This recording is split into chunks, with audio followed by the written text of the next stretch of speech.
Bueno, estamos de vuelta con más Acción Positiva con la licenciada Adela Torreviarte del Partido Acción de Desarrollo Nacional ADN.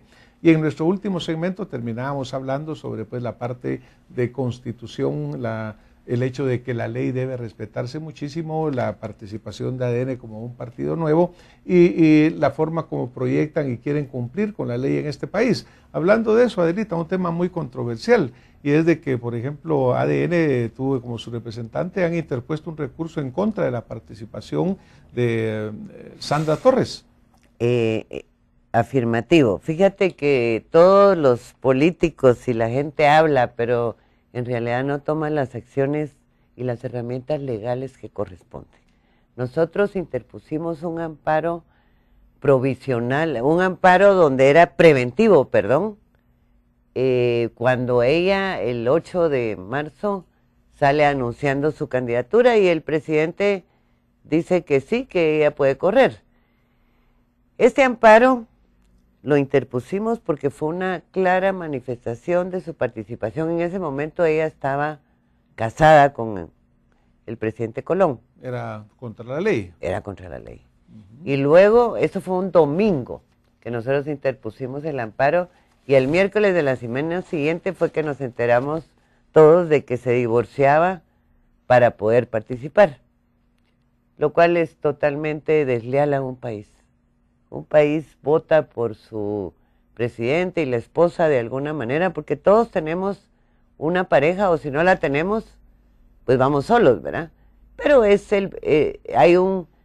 la ley lo establece muy claro, pues el papel y el rol que juega cada uno. Pero ustedes hacen esta acción en defensa de la Constitución, Adelita, porque yo creo que aquí es bien importante separar lo que pudiera parecer personal de lo que es verdaderamente en defensa de la ley del país, ¿verdad?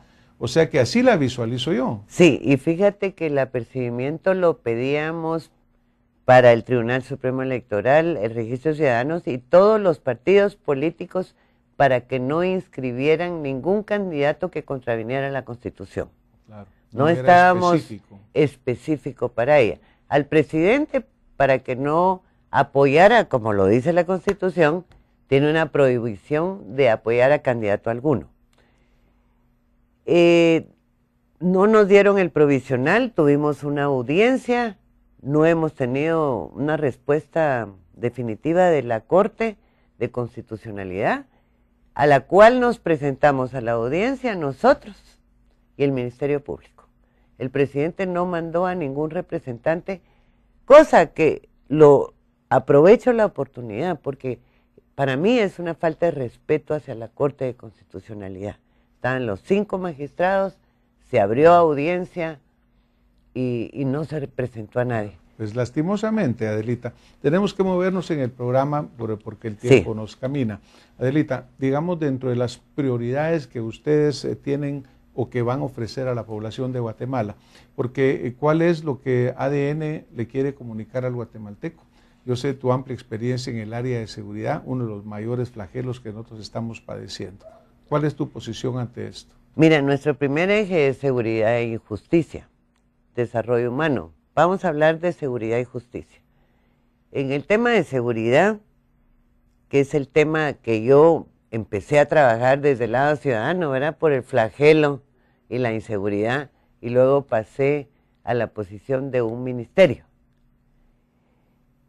Amplio conocimiento de las instituciones encargadas de seguridad. No es fácil hablar de que tú vas a resolver el problema de seguridad en un mes, en 2 meses o en 3 meses. Ahorita también el crimen organizado y el narcotráfico son 2 temas que son muy grandes y que los tenemos que afrontar con la participación ciudadana también.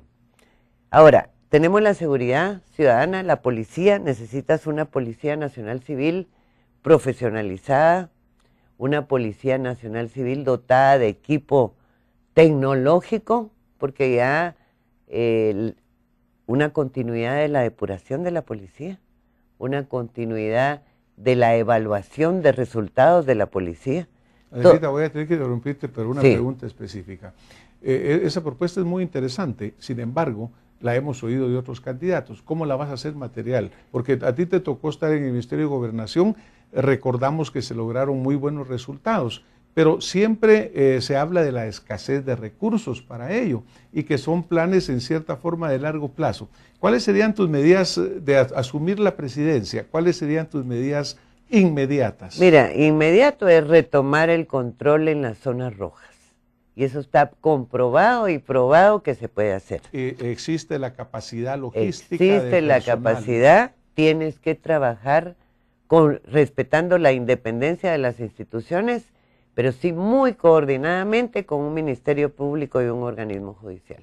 Que son muy débiles, porque aparentemente. son débiles, porque hay un celo. Ya no podemos seguir diciendo la culpa fue del policía, no la culpa fue del fiscal, no la culpa es del juez. Porque estamos nada más debilitando la institucionalidad del país. Si tú retomas los lugares y reubicas a la fuerza en los lugares más importantes y más trascendentes, porque todos sabemos cuáles son las zonas más afectadas por la violencia. Ahora? ¿Por qué crees que no le dieron continuidad? Y eso me consta, yo dejé un plan de continuidad porque lo iniciamos con muy buenos resultados. No se continuó. Pues sí, una lástima, porque en este momento Guatemala está... Y eso es lo que no podemos permitir los guatemaltecos, que cada gobierno que llega, que habla de cambios y vota todo lo demás que se hizo. ¿Tú pensarías seguir adelante con lo que habían empezado ustedes? Yo estoy segura que eso está dando resultados y está aprobado. ¿Y el financiamiento? Ahora, mira, la seguridad es cara. Sí. La seguridad es un tema que no pareciera o la gente no lo cree, pero es cara. Pero ya el 90% de las patrullas tenían GPS. ¿Qué pasó con las patrullas? Están tiradas. Pero tenían, el GPS como dices tú, sí. Ya estaba, o sea, no podemos dejar los procesos sin continuidad, porque el que sufre es el ciudadano. Entonces, tienes unas patrullas con GPS, con radios, una policía mejor equipada, porque la policía, el equipamiento que se dejó, y me parece que continuaron en este gobierno comprando algunas patrullas, pero sin GPS. Nosotros teníamos un 110, que hay que volver a ponerlo e instalarlo, con una respuesta de 7 minutos al ciudadano. La vez pasada que habían comprado 400 patrullas, pero no tenían ni para rotularlas. Yo te digo porque, digamos, nosotros necesitamos oír respuestas o respuestas específicas. Hay dinero, tú. ¿Hay dinero? ¿Hay dinero? ¿Dónde está, Adelita? Hay dinero y hay mucho apoyo de la comunidad internacional cuando ven transparencia en la gestión, cuando ven compromiso y cuando ven resultados. Guatemala tiene un recurso, pero ese recurso tiene que ser más eficiente. No podemos seguir siempre pobreándonos de que no tenemos, porque entonces la gente también pierde toda la esperanza de poder hacer algo. Y toda fe en nosotros. Y toda fe. Y nosotros tenemos que tener fe con liderazgo. Una institución como la policía necesita mucho liderazgo, mucho compromiso. El saber que su ministro no está robando. El saber que su ministro está preocupado de su institución, que no la desprecia. Adelita, en el Ministerio de Gobernación obviamente está el sistema penitenciario y otros temas, migración, pero la seguridad ciudadana es lo que más preocupa y atañe a los guatemaltecos. Claro. El tema del ejército, también un ejército que no tiene el recurso suficiente, no tiene aire, mar y tierra, que es lo que necesita el control de fronteras, ¿verdad? Y el número suficiente. Y es un número suficiente. Sí. Supuestamente hay más o menos 13,000 elementos, sí, pero que no los vemos tampoco. Claro. No sé dónde están. Pero que de todos modos está el número bajo. Adelita, digamos la parte humana del recurso, porque por ejemplo tú hablas de gente que sea capaz, que sea honesta. Ahora, algo que ha aparecido o que está sucediendo mucho en la política en Guatemala a nivel latinoamericano y mundial es que cada vez hay más mujeres en la política. Y esto pues lo vemos obviamente, hay presidentes, la presidenta Dilma Rousseff en Brasil, Cristina Fernández, Bachelet, la presidenta Chinchilla, Laura Chinchilla en Costa Rica.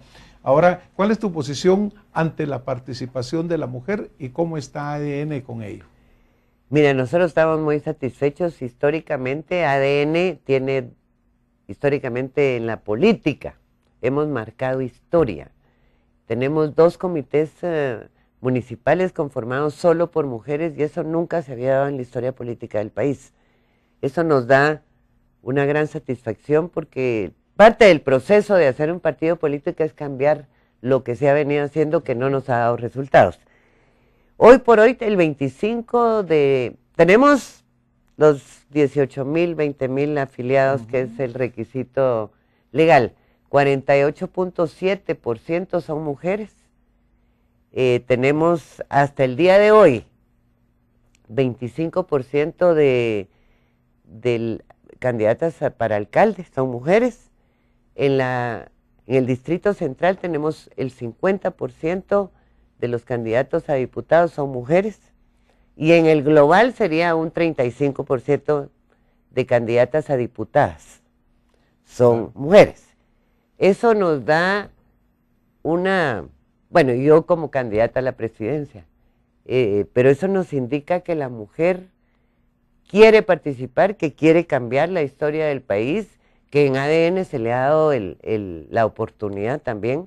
No estamos cobrando por los cargos a elección. Es fundamental, ¿verdad? Es fundamental. Claro, claro. Y lo tenemos que entender, y ahí volvemos. Desafortunadamente ese cobro es una fuente de financiamiento. Así es. Porque tú ves que recientemente estaba en los medios que 500,000, 1,000,000 de quetzales o algo así para participar. Pero por ejemplo, tú te recuerdas lo que dice la presidenta Michelle Bachelet cuando dice que el gran reto del siglo XXI es que las mujeres participen más y más y más en todos los aspectos de la vida.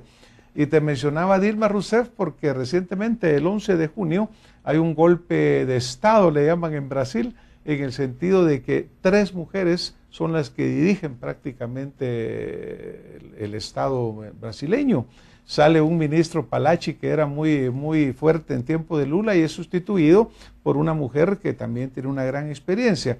Ahora, ¿tú crees que este mensaje lo está oyendo la población? Porque en este momento en el padrón electoral creo que por primera vez en la historia hay más mujeres que hombres. Sí. ¿Será que esto va a permeabilizar que la mujer vote por ADN, por ejemplo? Y que participe. Y que participe y que elija a las candidatas. Porque ha habido bueno, en el año 45 fue cuando la mujer en Guatemala pudo votar, la mujer alfabeta. Y en el 65 pudieron votar todas.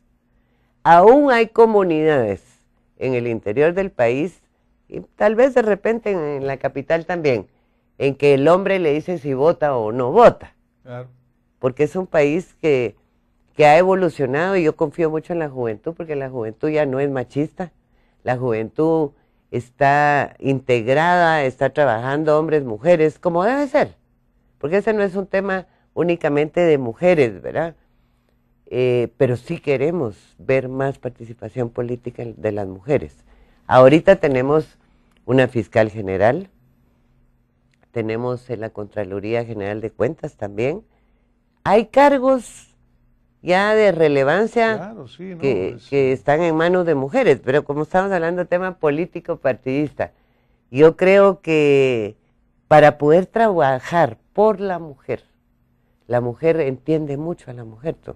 Hemos tenido discriminación, nos cuesta mucho más darnos no a respetar, a que nos escuchen, Vamos a tener que irnos, Adelita. ¿Cuál sería el mensaje que tú quisieras dejarle a las cámaras, a nuestra audiencia? Dejarle a Guatemala que aquí, donde estamos con una persona que ha defendido la Constitución y que cree en este país y que cree que vamos a seguir educando y creciendo, y que vamos a llegar a tener el país que nosotros querramos tener. Que participen, que elijan, que no voten, que elijan, que sean ciudadanos. Y que esta vez tienen la oportunidad de elegir dentro de las diferentes propuestas políticas, pero que realmente usen su cabeza, su corazón, y que elijan, que no se dejen llevar por lo que les dicen los demás. Adelita, muchísimas gracias por ese mensaje. Yo creo que resume básicamente el pensamiento que nosotros los guatemaltecos somos los dueños de este país, que lo hemos cedido, que lo hemos perdido, pero que es el momento de que de veras lo recobremos en donde se debe ser, en la urna, en el proceso democrático. Adelita, gracias. Muchísimas gracias por haber estado con nosotros. Deseamos un desarrollo para ADN como debe ser. Felicitaciones por el nombramiento del licenciado Antonio de León Escribano como candidato a la vicepresidencia. Y a todos ustedes que nos han estado viendo y nos han estado escuchando, muchas gracias y nos vemos la próxima semana.